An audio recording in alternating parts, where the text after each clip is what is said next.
कपट की बात कही, ये ऐसे कपटी हैं इस प्रकार के। जो लोग इस प्रकार करते हैं उनका कभी भी पुरुषार्थ सिद्ध होता ही नहीं है। अगर आपको भगवान की निर्मल भक्ति करनी है तो सब संतों ने कहा एकदम बिल्कुल साफ सुथरे रहना चाहिए भगवान के सामने और संतों के सामने, विशेष करके गुरु के सामने। लिखा है कि होय न कहो विवेक और गुरु संग किए जुड़ाओ। कभी भी विवेक नहीं होगा, कभी भी गुरु संग किए जुड़ाओ।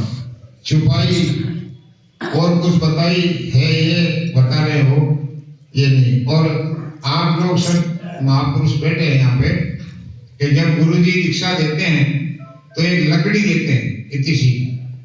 वो लकड़ी इस बात का घोतक है कि लकड़ी को जैसे जो लकड़ी को तोड़ो फेंको कुछ भी करो, चाहे आग में डालो चाहे गंगा जी में डालो, लकड़ी नहीं कहती मेरा क्या कर रहे हो।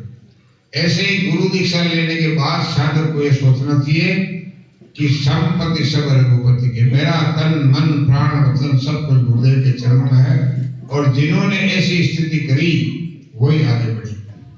अभी कह रहे थे सरकार के बारे में कल महाराज जी, इतनी आनंद आया बात का। तो ये इसलिए आनंद आया कि इनके हृदय में वास्तव में गुरुदेव उतरे। अगर नहीं उतरे हुए होते तो हमें आनंद नहीं आता। एक हमारे महिला स्त्री है पास के अंदर, जाटुंग है, वो चौधरी में बहुत भक्त है, जोरदार, हमारे गांव के पास ही है, बहुत अच्छी मत, उनको बहुत आदर करता हूँ। तो एक दिन के हमारे यहाँ आई थी तो बता रही थी, वो यही बात करी जो सिद्ध गौरांगदास बाबा कहते थे। गौरांगदास बाबा कहते थे किसी आयोजन में किसी के नेत्र में एक बूंद जल नहीं आई तो असफलम भक्ति, खत्म केस, कुछ नहीं, मनोरंजन हुआ खाली। नेत्र में अगर भगवान का कोई भजन कीर्तन हो रहा है तो नेत्र में जल अवश्य आना चाहिए, क्योंकि प्रेम भगवान का स्वरूप है, साक्षात हमारे सरकार का। और ये साधक हर किसी के अंदर प्रकट नहीं होता है। क्षणिक भाव, क्षणिक आ सकता है आवेश के अंदर, जैसे जो भाव होता है वो अलग चीज है, भावुकता अलग चीज। भावुकता उसको कहते हैं जैसे किसी कोई आदमी मर गया, सब घर वाले रो रहे हैं, अपने मुंह से गए तो अपनी आंखों में आंसू आ गए, वो भावुकता है, उससे कुछ नहीं होता। और भाव होता है स्थायी, भगवान की कथा, संतों की कथा सुनते ही नेत्र सजल हो रहा है, इसका नाम है भाव। और भावुकता क्षणिक होती है। और इसमें संतों ने एक बात और कही है, मैंने देखा है कई लोग जबरदस्ती कोशिश करते हैं नेत्रों में जल लगाने की, मुंह बिगाड़ेंगे खराब, ये कभी नहीं करना चाहिए। अगर सहज में ही भाव आवे तो भगवान का स्वरूप है, उसको रोकना नहीं चाहिए। और अगर नहीं आवे तो जबरदस्ती नहीं करनी चाहिए, शायद सरकार की मर्जी है, आवे नहीं आवे उनकी मर्जी है। पर यह कहा गया है कि अगर भाव आते हैं तो उस जीव पर सरकार की कृपा जरूर है, ये कंफर्म बात है। हमने ऐसे संतों का दर्शन किया आपको, जिनके इस प्रकार की स्थिति हो गई तो देख करके ऐसा आनंद आता था सबको। और इसका कारण क्या है कि हमने लाइन छोड़ दी। तुलसीदास जी ने लिखा गायन कैसा होना चाहिए, तो रामायण में लिखा अयोध्याकांड में कि मम गुण गावत पुलक शरीरा, गद गद गिरा नयन बहीरा। मेरे गुणगान करते हुए शरीर पुलकायमान होना चाहिए और नेत्र में जलधारा बहनी चाहिए। ये भजन गाने का तरीका है। और भजन करने का तरीका क्या है, नाम जप करने वगैरह का। तो कह रहे हैं पुलक गाते ही सिय रघुवीरु, जीव नाम जपिलो जननीरु।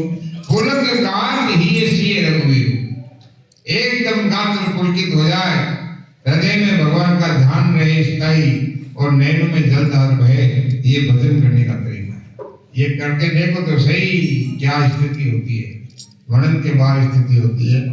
भगवान की जो तुलसीदास जी महाराज ने जो का ऐसा भागवत के अंदर उद्धव जी महाराज के बारे में लिखा। उद्धव जी महाराज जो थे ज्ञान मार्ग के थे और भगवान कृष्ण के कक्ष में गए तो कृष्ण उस वक्त रो रहे थे, तो उन्होंने पूजा कर लिया, किसके लिए रो रहे हो? तो भगवान ने कहा कि यो माम, क्या श्लोक है? पश्चिम ये था माम बदंदे ताश से बजा में, जो मुझे जैसे बसता है मैं भी उसको ऐसे ही बसता हूँ। ये ब्रज की गोपियां मेरी याद में रो रही है, इसलिए मैं भी उनकी याद में रो रहा हूँ। उद्धव जी का कन्हैया कहाँ गोपियों की बात कर रहे हो? गंवार गोपियां, उनके बारे में बात कर रहे हो। तो भगवान कृष्ण बोले उद्धव ब्रज विस्मृत बोलेगा, हे उद्धव मुझे वृंदावन की याद निकलती नहीं है। वो गंवार गोपियां, उनका क्या प्रेम था, निश्चल प्रेम एकदम। तुम ऐसी बात मत करो। उद्धव को भगवान को भक्त बनाना था ज्ञानी से, इसलिए भगवान ने उद्धव को ब्रज के अंदर भेजा। उद्धव जी ब्रज में गए, गोपियां भगवान की विधि में व्याकुल थी।